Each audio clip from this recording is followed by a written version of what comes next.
Ayan. Hello, hello mga kapangarap. Hello. I'm back and welcome to my YouTube channel. Ayan, pasensya na sa mga nag-iintay ng vlog ko. Marami na po ang nagko-comment sa akin. Nagsasabi na pati na ako nagba-vlog. Ang katotohanan po niyan, marami na po talaga akong ginawang vlog. Pero hindi po kineri ng powers ko. Kasi naiiyak ako sa pagmumukha ko. Kasi tinan nyo naman po, ang dami kong pimples. Kaya hindi ko alam kung paano ako magpapakita sa inyo. Pero dahil kailangan ko talagang mag-vlog ngayon, mag-post ng video. Kaya ito, kahit na ganyan ang pagmumukha ko, pinagtiyagaan ko na. At kahit magulo ang aking buhay ngayon, kailangan ko na po talagang mag-post ng video. Ayan, kasi po medyo matagal na. Nireklamo na ng YouTube na hindi ka. Pero ngayon, kasi kailangan ko talaga na mag-vlog. Ngayon, gusto kong ipakita sa inyo yung mukha ko para the next time na mag-vlog ulit ako, makikita nyo na yung after. So, kung ano yung ginamit ko, hindi ko pa po alam. Pero, gusto ko na po talaga mawala to. Kasi, nasisira ang ganda ko. Sabi po nung iba, pumangit na raw po ako ngayon. Okay naman po sa akin. Mas maganda nga po. It means maganda ako dati. Kasi naman po gumanda ako ngayon. Ibig sabihin, pangit ako dati. Ayan na. And shout out sa aking pong friend dyan. Mary Ann de la Cruz. Ayan, hindi na kami natuloy dumalaw sa'yo. Kumusta ka na ba? Hindi na tayo nagkasama ulit. Ayan. Request niya po mag-vlog ako para habang po siya ay nagpapahinga. Dahil siya po ay may sakit. Medyo mabigat po yung pinagdaraanan ng aking friend na ito. And ayan, gusto ko rin siya mapasaya sana sa pamamagitan ng aking pagbablog kahit di niya ako nakakasama. At least nakikita niya ako, napapanood niya ako. Mary Ann de la Cruz, ayan, magpagaling ka at tandaan mo palagi na walang imposible. Amen. Walang imposible sa Lord. Amen. Ayan. At ngayon na ito, biglaan talaga po ito.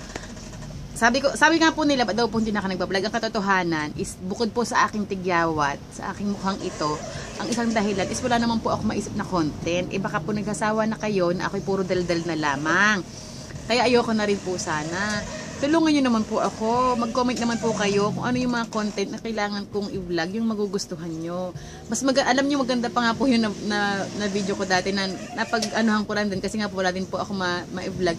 Yung pong automatic washing machine, yung ginagamit ko, binlog ko siya kung paano gamitin kasi nung unang gamit ko nahihirapan talaga ako. Baka sakali yung mga ibang kagaya ko rin na magaling lang pag nandun na sa bilihan na parang naiintindihan, alam ko, pero pagka on the spot na yung actual na hindi ko na alam. Yun, binlog ko siya, ang dami po talagang nakakailan na po akong views doon and then marami po nagko-comment. Salamat naman po kasi nakakatulong ako sa simpleng paraan. Yun naman gusto ko po yung mga something na nakakatulong ako tapos nagre-response ako sa mga comments nila tapos magte-thank you ako. Yun ang mga gusto ko. Gusto ko yung gano'n. Ano ko po kaya yung kailangan kong mapapasaya ko kayo na bukod doon ay napapanood nyo na ako, napapasaya ko pa po kayo. Comment naman po kayo sa baba. Tulungan nyo naman ako kung ano yung makakatulong sa inyo na magiging masaya kayo at the same time ay magiging masaya din ako dahil sa mga views at sa mga subscriber. Ayan. 3 minutes pa lang. Kailangan ko magkwento-kwento. Ayan. Itong mga nakaraan, ang pinagkaabalahan ko lang naman po is yung tindahan namin, yung pamimili ng mga paninda, and then yung pagdalaw po sa kaibigan po namin. Ayun nga kay Sister Mary Ann. At bukod po doon, parang wala na masyado. Dito lang po sa bahay. Yan po ang aking mga pinagkakaabalahan. Yan, mga anak. Ano ba anak? Ito lang, may ginagawa si mami. Ayan, and yun nga po ang aking pong update po yung mother ko po, na-confine na naman. Naman po siya, bumaba na naman po yung dugo niya.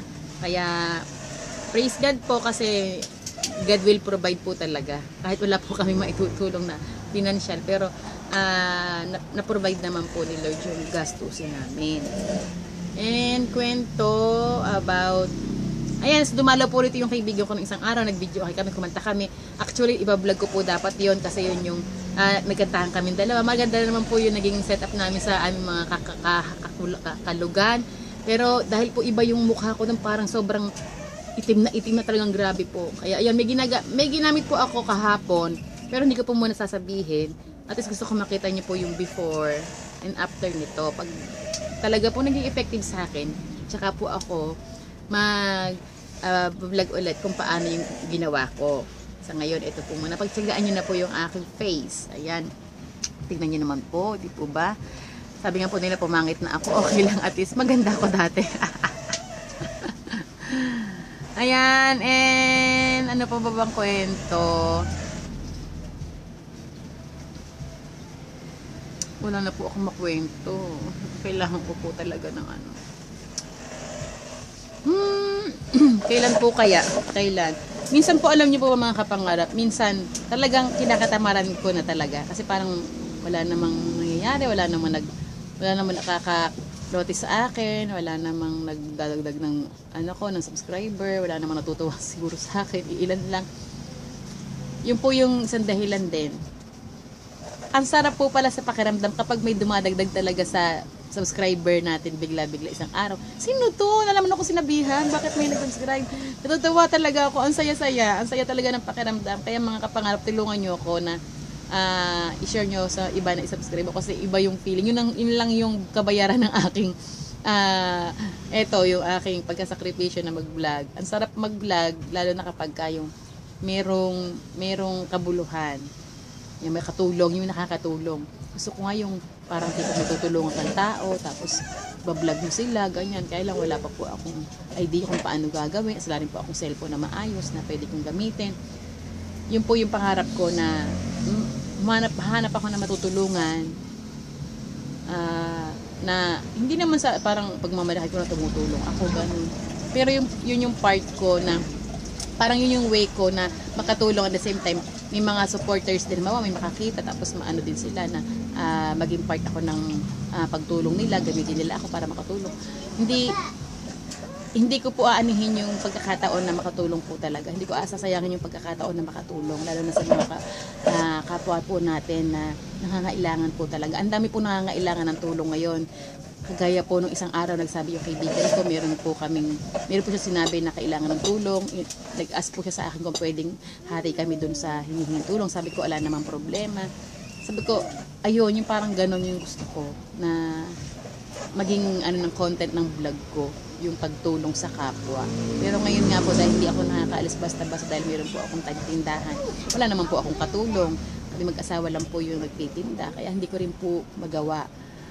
Tulungan niyo po ako na ma-inspired, tulungan niyo po ako na talagang ma-push ko yon kung yun po talaga yung dapat sa akin at maging inspirasyon ko po kayo na gawin ko yung talagang plano ko na yon. At least kahit minsan lang pa nasimulan ko na po yun, dire-diretso na yun. Kaya wala pong simula. So mga kapangarap, gusto ko bigyan niyo po ako ng isang matinding comment, inspirasyon para i-push ko po itong bagay na gusto ko. Pupunta po kami sa mga lugar na deserving tulungan. Hindi man po ganun kalaking halaga, pero makakatulong. Kahit maliit, napakahalaga po yan. Kahit mga anong bagay, pagkain lang po, alam ko napakahalaga sa mga tao po na talagang masabi natin na halos wala. Yan, kaya mga kapangarap, hinihingi ko po yung inyong idea, comment below. Kahit po wala ng subscribe, kahit ano ba sa comment, yun talagang makapagpasaya po ako ng tao, yun po talaga yung gusto ko. Kaya nga po ako puro kwento, gusto ko nga po sana kahit sa kwento ko matuwa kayo, pero parang wala naman pong nangyayari. Ate may bumibili, kaya sa ganung paraan pagtulong po sa kapwa, yun yung pong talagang yun po talaga yung gusto ko. Ate pa, may bumibili. Ayan, kagaya po niyan, pag nagbablog ako, may mga bumibili, i-istorbo. Ayan, ako po ay kumakain ngayon. Kumakain ako ng Ate Pao, nilagang itlog. Paano po ba ang tamang pagkain ng dilaw na itlog? Ng itlog na dilaw. Ganito po ang tamang pagkain. Ibuka ang bibig. Ngumanga pala at isubo ang itlog. Ayan, walang magawa, walang masabi, walang ma-vlog, kaya kung ano-ano na lang. Ayan, mga kapangarap, kain po tayo. Naubusan ako ng kanin kasi tinamad na po ako magsain, kaya pinagkasya ko na lang po yung sinain namin sa aking anak at saka sa aking asawa. Kaya ako po, okay lang po na syempre mga nanay magtiis. Mauna lang po ang mga minamahal ang asawa at mga anak. Kaya ganito po, medyo pumayat ako kasi lagi po ako ang nagtitiis. Ayan, ang sarap ng itlog. Ang sarap po ng itlog. Oh. Sarap. Kain po tayo mga kapangarap. Sana makilala ko po kayo. Sana magkakilala tayo. Sana marami pa akong maging kaibigan, maging kakilala. Yan. Sarap. Ayan. Tapos itlog. Tapos meron po kami. Yan, nagprito rin po ako ng kahit na paano naman maging yayamanin kami. Nagluto po ako ng spam. Yan. Bumili po ako ng spam na isa kahapon. Para naman po malasahan ano ko ano lasa ng spam. Joke. Sarap. Ang mahal po ng spam, no? Mahal ng spam pero sarap niya. Sarap ng spam. Grabe. Paborito din po ng mga anak ko to. Pero hindi man po ako lagi bumibili. Siguro po mga naka 2 times pa lang po akong bumili ng spam. Hello, baby. Do you like spam? I love you. Love you too. What's your name? Come on. Marciana. You say hi. Hi. You love me? Yeah. How about your daddy? I love. Love you, daddy. Where are we going today? Are we going to Tita Camille house? Oh yes, Tita Camille house. It's hot. It's one. I want swimming pool to Camille. You want to Hi guys. I want Ayan. swimming pool. want swimming pool? Yeah. Ang itim ko na. Panay-panay ka larga. Ayan. I'm During po ng mga ng lockdown, mapuputi po sila pero ngayon po sila po ay nag-itiman kasi po palag sila nasa lansangan. Ayan mga kapangarap, it's time to say goodbye. Sa susunod po ng video ko, magkita-kita po tayo ulit. Please click subscribe and the notification bell para po updated kayo sa aking video. Ayan, yun lamang po. Mahal ko kayong lahat. Magkita-kita tayo sa susunod na video ko. God bless everyone. Always remember, smile. God bless. Ingat palagi. Bye. Mali. Bye.